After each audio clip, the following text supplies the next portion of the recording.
안녕하십니까. 1월 25일 수요일 말씀 묵상 함께 시작하겠습니다.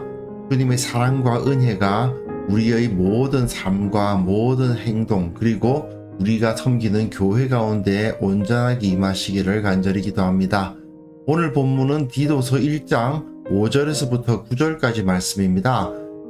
교회를 이끌어 나가는 지도자가 어떤 사람이어야 하는가에 대한 가르침인데요. 이 본문을 통해서 우리가 교회를 섬김에 있어서 어떤 사람이 세워지고 어떤 사람이 그 사역을 하도록 해야 되는가를 생각해 보고요. 또한 교회가 가지는 가장 중요한 가치가 무엇인지도 확인해 볼 수 있었으면 좋겠습니다. 그럼 먼저 말씀을 보시겠습니다.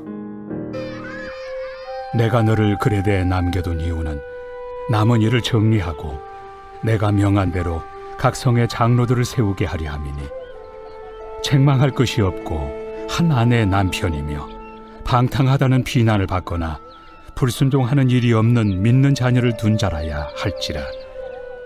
감독은 하나님의 청지기로서 책망할 것이 없고 제 고집대로 하지 아니하며 급히 분내지 아니하며 술을 즐기지 아니하며 구타하지 아니하며 더러운 이득을 탐하지 아니하며 오직 나그네를 대접하며 선행을 좋아하며 신중하며 의로우며 거룩하며 절제하며 미쁜 말씀의 가르침을 그대로 지켜야 하리니 이는 능히 바른 교훈으로 권면하고 거슬러 말하는 자들을 책망하게 하려 함이라.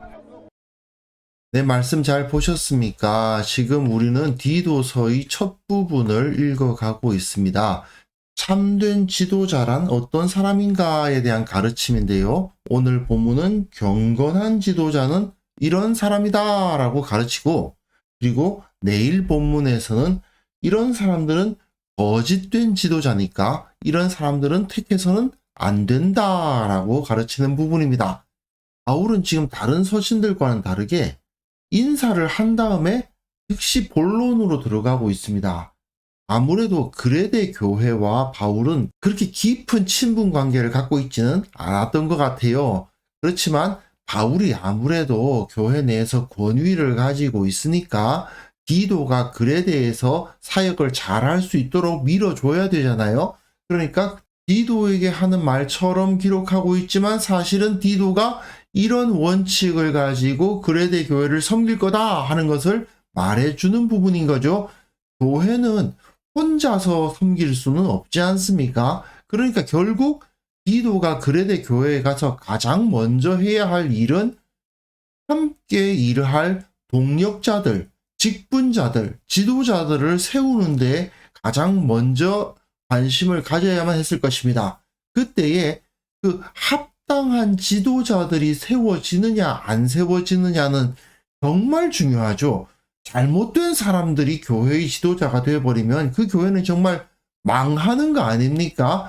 그러니까 바울은 어떤 사람을 지도자로 세워야 되는가? 이걸 디도에게 가르치고 있는데 이건 또한 그레데 교인들에게 이런 사람이 지도자가 되어야 되는 거지 너희들이 기존에 가지고 있던 세상적인 기준으로 교회의 지도자를 뽑으려고 해서는 안 된다 하는 가르침을 함께 주고 있는 것이죠. 자, 내가 너를 그레데에 남겨둔 이유는 바울이 그레데를 방문했다가 디도는 남겨두고 떠난 다음에 디도 혼자서 그 그레데 교회를 잘 섬기려고 하기에는 좀 힘들겠다 싶으니 디도에게 힘을 실어주려고 이 디도서를 쓴 거겠죠. 남은 일을 정리하고 내가 명한 대로 각 성의 장로들을 세우게 하려 함이니 디도가 해야 할 가장 중요한 사역은 무엇이다? 각 성에 그레데 섬 안에 성읍들이 있는데 성읍마다 장로들을 세우게 하려 합니다 하는 거죠. 우리식으로 말하면 소그룹 리더들을 세운다, 구역장들을 세운다라고 볼 수도 있어요. 또는 그 교회를 어쨌든 이끌어 나가는 사람들을 세우는 것이라고 생각해도 되는데 이때에 이들에게 주어진 가장 중요한 기준은 무엇이냐 하면 경건해야 된다는 것입니다. 이들은 책망할 것이 없고 한 아내의 남편이며 방탕하다는 비난을 받거나 불순종하는 일이 없는 믿는 자녀를 둔 자라야 할 것이다. 그 가정을 보라는 거예요. 책망할 것이 없어야 되고 아내가 한 명이어야 되고 자녀들도 믿음을 가지고 방탕하거나 불순종하는 자녀가 없어야 된다는 거죠. 이 사람이 자기 가정을 잘 이끌지 못하는데 어떻게 교회를 잘 이끌겠느냐 하는 겁니다. 자녀들을 잘 가르치는 사람이 결국 교회의 다른 성도들도 잘 가르칠 수 있다. 그리고 무엇보다도 한 아내의 남편이어야 한다. 이 당시에는 아내를 여러 두고 많은 자녀를 두고 이런 경우가 많았죠. 교회 내에도 그러한 모습이 있어서는 안 된다는 것입니다. 무엇보다도 교회는 경건한 사람들, 그 가정을 잘 세우는 사람들이 교회의 지도자들이 되어야 한다 하는 것을 여기서 설명을 해 줍니다. 그리고 그 다음 본문 보시면 감독에 대한 이야기가 나와요. 감독이 도대체 뭘까 하는 문제가 있는데요. 우리가 초대교회의 구조를 정확하게 알기가 어려워서 장로와 감독의 관계에 대해서 설왕설래가 많습니다만은 아무래도 감독은 여러 장로들을 이끄는 역할, 즉 장로들의 장로, 한 교회의 대표가 아니었겠는가 생각할 수 있습니다. 그런데 이 감독은 앞에서 장로들의 자격에 대해서 이야기하는 것보다는 훨씬 더 까다로운 기준을 제시하고 있어요. 하나님의 청지기로서 책망할 것이 없어야 하고요. 책망할 것이 없어야 한다는 말은 앞에서 장로들에게 주어진 기준과도 똑같은데 제 고집대로 하지 아니해야 되고요. 독선적이어서는 안 된다는 겁니다. 그리고 무엇보다도 그 인격이 급히 분내지 아니해야 돼요. 사람이 안정적인 성격을 갖고 있어야 된다는 겁니다. 술을 즐기지 않고 구타하지 않고 더러운 이득을 탐하지 않아야 한다라고 설명하고 있습니다. 급히 분을 내고 술을 즐기고 사람을 때리고 더러운 이득을 탐한다? 아니 교회에서 이런 사람이 있었다니 참 한심하구나 그렇게 생각할 수도 있는데요. 물론 그레데 교회의 영적 수준이 그랬을 수도 있습니다. 하지만 이거는 귀족과 평민, 자유민과 노예가 있었던 시절 아닙니까? 종을 소유한 주인이 예수님을 믿게 되었다 하더라도 종들에게 구타하거나 또는 급히 분을 내는 모습은 쉽게 찾아볼 수 있었던 것이죠. 높은 사람이 낮은 사람에게 요즘 유행하는 말로 갑질하는 거, 그게 너무나도 당연했던 사회입니다. 그리고 사실 술을 즐기다 보니까 취한 상태에서 자기 감정을 주체하지 못하는 경우가 많잖아요. 그러니 술 마시고 분을 내고 사람 때리고 그런 일들이 실제로 비일비재하게 일어나니까 그런 사람은 감독이 될 수 없다라고 못을 박는 거죠. 현대인들이 보기에는 아니 당연하지 그런 사람이 어떻게 교회의 지도자가 되겠어 라고 생각을 하겠지만 이 당시에는 귀족과 평민, 종이 있었다는 것을 기억해야 됩니다. 아무래도 교회의 리더십으로서 귀족이 뽑힐 가능성이 높습니다. 그 사람이 어떤 인격을 가졌는가가 중요한 게 아니라 그래도 이분이 어느 가문의 백장님이신데 말하자면 말입니다. 이렇게 판단을 하기 시작하면 교회의 감독이 곧 그 지역의 가장 높은 귀족이 되어버리는 경우가 있을 수가 있습니다. 물론 귀족이라고 해서 교회의 대표가 되지 말라는 법도 없습니다만은 만약에 그의 인격이 이런 모습을 보이고 있다면 안 된다는 겁니다. 그 사람이 나그네를 대접하며 선행을 좋아하며 신중하며 의로우며 거룩하며 절제하며 믿은 말씀의 가르침을 그대로 지켜야 한다라고 가르치고 있는 것이죠. 여기서 이 신중하다는 단어가 상당히 중요하게 나타나긴 하는데요. 이건 2장에서 다시 한번 다루게 되겠습니다. 디도서에서는 이 신중함이 굉장히 중요한 단어입니다. 어쨌든 한마디로 말해서 인격이 바로 선 사람, 인격이 성숙한 사람이 감독이 될 수 있는 거지, 귀족이라서, 돈이 많아서, 영향력이 있어서, 힘이 좋아서가 아니라는 거죠. 무엇보다도 이 사람은 어떤 사람입니까? 말씀을 가르치는 사람이 되어야 된단 말입니다. 능히 바른 교훈으로 권면하고 거슬러 말하는 자들, 즉 이단들 또는 거짓 진리를 말하는 자들을 책망할 수 있어야 할 터인데, 그러려면 어떻게 해야 되냐? 인격이 바로 서지 않고서는, 그리고 믿음직한 말씀의 가르침을 지키려고 하지 않고서는 그 일을 감당할 수가 없는 것이죠. 교회의 가장 중요한 역할을 감당하려면, 즉 가르치고 책망하는 사역을 하려면 성경에 대한 지식도 물론 필요하겠죠. 또는 언변도 필요하겠죠. 하지만 가장 중요한 것은 존경받을 만한 인격이라는 겁니다. 바른 교훈을 가르치기 위한 인격이 바로 서지 않은 상태에서 어떻게 성경을 가르칠 수 있겠어요? 아무리 성경 많이 알면 뭐합니까? 아무리 언변이 좋아서 사람들을 잘 가르치면 뭐 하겠습니까? 자기가 그대로 살지 않는데 사람들이 그걸 보고 따르겠어요? 그러니까 바울은 무엇보다도 그들의 인격을 봐라. 인격을 보고 사람을 세워야지 그 사람의 개인적인 능력이나 재력이나 지위를 보아서는 안 된다라고 말하고 있는 겁니다. 사실 모든 그리스도인들은 다 평등합니다.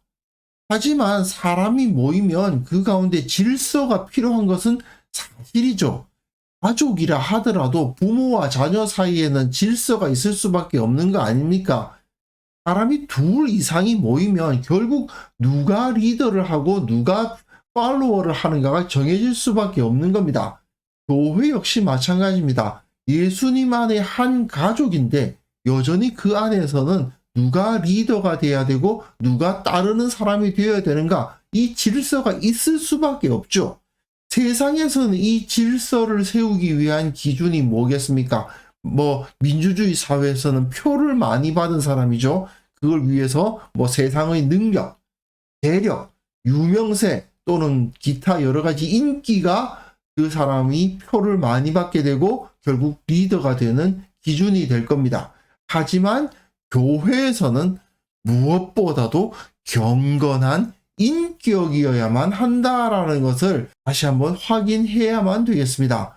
초대교회의 장로와 감독을 세우기 위한 이 기준을 보면 진정한 경건이 무엇인가를 우리가 알 수가 있죠.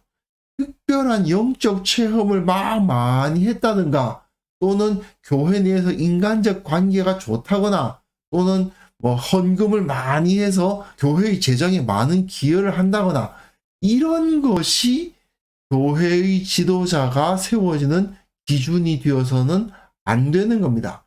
예수님의 모습, 예수님께서 하셨을 것 같은 행동과 태도와 언행을 하는 사람, 그 사람이야말로 교회를 이끌 수 있을 만한 지도자에 합당한 경건한 사람인 거죠. 만약 교회 내에서 이런 성경적인 원칙이 지켜지지 않는다면 어떻게 될까요? 교회가 커다란 상처를 입고 무너지기도 합니다. 사실 많은 성도들이 이런 자격 없는 자에 의해서, 자격 없는 자가 리더가 되고 목회자가 됨으로 인해서 영적 피해를 입고 교회를 떠나는 일도 일어나지 않습니까? 우리가 교회를 섬기는 사람들로서 교회를 섬기고 사랑하는 사람일수록 교회는 인격이 바로 선 사람들이 지도자가 되어야 한다라는 것을 철저하게 기억하고 그 원칙이 교회 내에서 분명하게 서 있을 수 있도록 노력해야 될 것입니다. 그래서 이 시간 함께 기도하실 때에는요, 무엇보다도 내가 나의 능력보다 성품과 인격이 바로 서게 하옵소서. 우리 교회의 지도자들은 결코 능력 좋은 사람, 재력 좋은 사람이 아니라 하나님께서 기뻐하실 만한 거룩한 성품을 가진 자들이 지도자로 세워지게 하옵소서. 함께 기도하는 시간을 가졌으면 합니다.